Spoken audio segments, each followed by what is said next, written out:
guys, today we'll be telling the story of Sundiata, the Lion King of Mali, and we'll be reading off from a text. And I'm Reese. I'm Edward.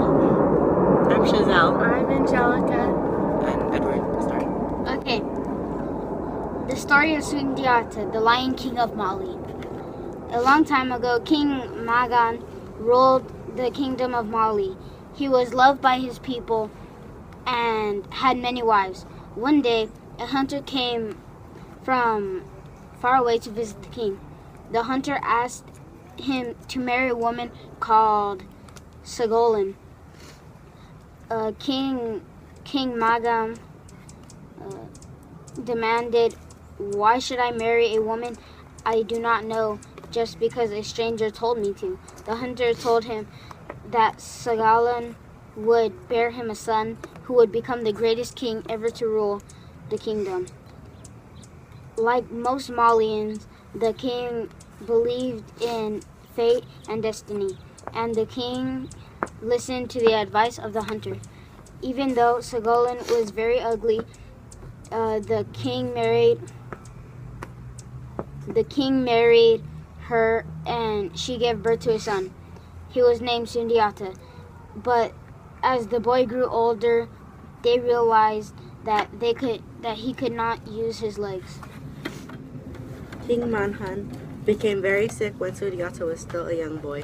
Knowing his days were numbered, the king called Sundiata to his bedside. He told his son, "When I go, you will become king. You were destined for greatness, my boy." But after King Manhan died, the king's first wife had different plans. She was called Sasuma, and she believed that her son, Dan should be king. Sasuma spread tales about Sundiata around the kingdom so the people wouldn't accept him. The gossip worked, and Dan Karam became king instead.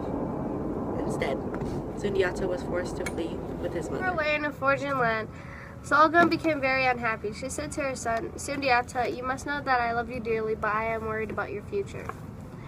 You are a strong boy and have a great heart, but your legs allowed Sasuma to take control.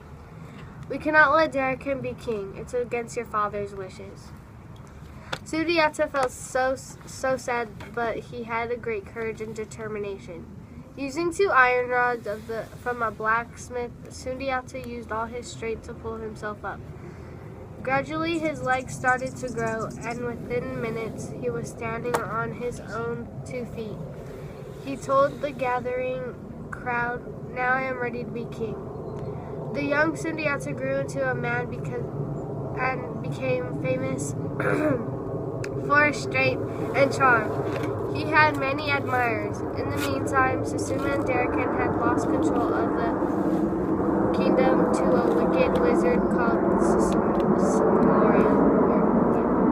An old friend called Bali Masik told Sundiata how Sumaro had magical powers over the people of Mali, and how he even displayed the skins and skulls of his enemies and treasures in the chamber.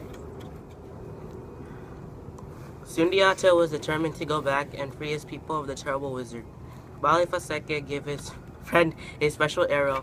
According to Balifaseke, Salmaro would only lose his evil magic if he was scratched by this arrow. Trusting his friend, Sundiata set off to fight Salmaro, joined by hundreds of his friends and supporters.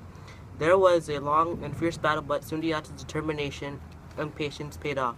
Salmaro was wounded by the special arrow and lost all his power.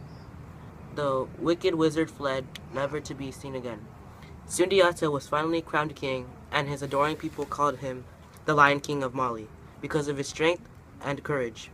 Sundiata's reign was a long and happy one, and he became the greatest king ever to rule the kingdom of Mali. Sorry. Yeah, we're done. Okay. How'd you guys think? Nothing? It was a sad story, kind of, because Sort- he didn't have legs. And Kind of sounded like He it. had legs. he did have legs, but they didn't didn't work. So it's basically like he didn't have like. But he had brave and courage and stuff. Yeah. So So made it was him- kind of like a depressing, No. But then it turned into like a good happy ending story. happy ending story. Sounded like an amazing story. So yeah, and it was made into a Disney movie. Okay. So that's our discussion, guys. Hope you liked our discussion. Bye. Edward, say bye. Say bye. What are you doing? Say